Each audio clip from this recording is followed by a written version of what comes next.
Hello, আশা করি সবাই সুস্থ আছো, ভালো আছো। তো চলে এসেছি আজকে নতুন একটা ভিডিও নিয়ে তোমাদের জন্যে। সকালবেলা রান্নাবান্না করছি, সেই ভিডিওটাই করছি। তবে আজকের ভয়েস ওভারটা আমার রান্নাবান্না নিয়ে না, আমার কিছু কথাবার্তা বলার আছে, সেটা নিয়েই আজকের ভয়েস ওভারটা আমি দেবো। তো বাস্তব অভিজ্ঞতা থেকে বলছি, এমন কিছু মানুষ আছে যাদের বাড়িতে বসে খেয়ে দেয়ে কাজ নেই, লোকের বাড়ি গিয়ে পিএনপিসি করে বেড়ায়। আবার সেই সব মানুষদের চরিত্রেরও ঠিক নেই, অথচ অন্য কারো চরিত্রের দিকে আঙুল তোলে। এরকম কিছু মানুষজন আছে। তো জীবনে চলার পথে অনেক মানুষকে দেখেছি অনেকভাবে চলাফেরা করতে, কিন্তু কিছু আছে ছোটো লোক টাইপের মানুষ, তারা নিজের চলাচল তো ভালোই করেই না, নিজের বাড়ির বউ মেয়েদের তো ঠিকভাবে শাসন রাখতে পারে না, অথচ পরের বাড়ির মেয়ে পরের বাড়ির বউ কী করছে, কার সাথে কোথায় যাচ্ছে, কার সাথে কী কথা বলছে, সেগুলো খুব ভালো মতো বলতে পারে, বোঝাতে পারে। আর তাদের বিশেষ কিছু বলার নেই, এটুকুই বলার যে তারা যে পিএনপিসি নিন্দামন্দ করে বেড়াচ্ছে, তো তাদের কী লাভ? তারা কি ইনকাম করছে কিছু, নাকি কোনো কিছু পাচ্ছে? তারা কোনো গিফট দেওয়া হচ্ছে এমন কোনো ব্যাপার থাকলে তারা অবশ্যই করতে পারে না, তাদেরকে ছোট্ট ছোট্ট পুরস্কার দেওয়া হবে।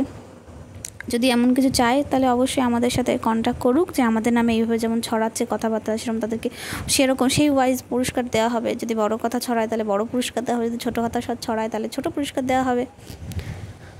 এটুকুই বলার, আর কিছু বলার নেই। দেখো আমার রান্নাবান্না প্রায় হয়ে গেছে।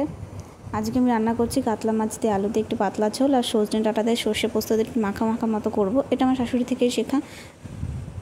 তো এটা কালো জিরে ফোড়ন দিয়ে এই রান্নাটা করতে হয়, হালকা মশলা দিয়ে। মশলা বলতে ওই সর্ষে পোস্তটা আর একটু কাজু বাদাম, একটু কাঁচা লঙ্কা বাটা, বাস এইটুকুই, আর কিছুই না। প্রথম আমি ওই সজনে ডাঁটাটাকে ভালো করে ভাপ দিয়ে ফেলে দিয়ে ভেজে নিয়েছি, তারপরে আস্তে আস্তে মশলাগুলো দিয়ে কষিয়ে একটুখানি ঢেকে দেবো, ব্যাস। তারপরে আমার রান্নাটা কমপ্লিট। তো যাদের যাদের ভালো লাগে এইভাবে খেতে, তারা অবশ্যই রান্না করে খেও।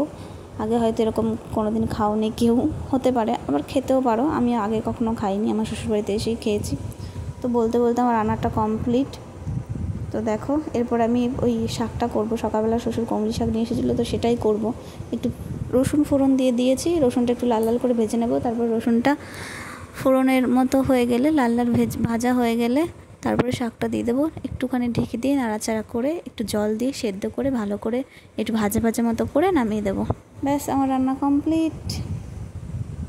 ও বলতে ভুলে গেছে, একটু নুন হলুদ দিয়ে দেবো।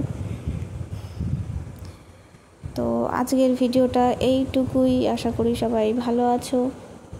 আর যা গরম পড়েছে তারা সবাই বেশি করে জল খেও, ভালো মতো থেকো, আর সুস্থ থেকো, ভালো থেকো। দেখা হচ্ছে পরের কোনো ভিডিওতে, ততদিন টাটা।